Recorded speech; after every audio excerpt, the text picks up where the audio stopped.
So in this question, we are given x and y are non-negative integers.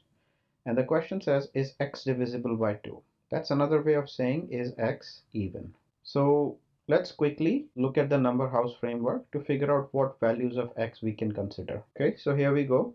X and y are non-negative integers. So of course we can get rid of all the non-integers. We are given non-negative, so we can get rid of the negative floor as well. And the only remaining ones are even, odd, and zero values. So we have to consider positive numbers with even, odd, and zero. That's what we are dealing with. So let's start solving the problem. Once again, we have to consider the positive even numbers, odd numbers, and zero.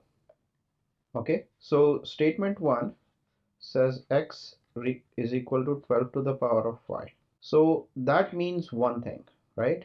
12 is an even number, and even to the power of any number is even unless that number is 0. So 12 to the power of y is always even unless y is 0. When y is 0, when y is equal to 0, x equal to 12 to the power of 0 is 1. So x becomes 1, which is basically odd. All right, so is x divisible by 2? In most cases, yes, but there is one case when y equal to 0, when x is odd.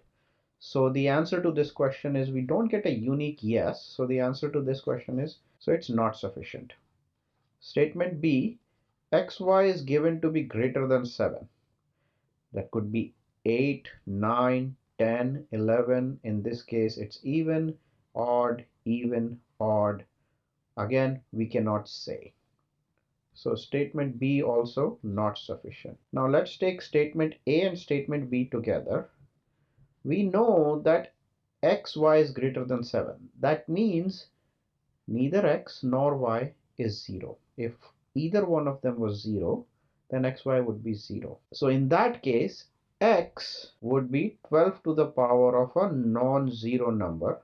We don't know why, but it is non-zero. That's all we know. That means x is definitely even. So xy would be even multiplied by some number, which will be even. So which answers yes to the asked question. So this is sufficient. Hence the answer to this question is C. Both statements combined are sufficient to answer the question.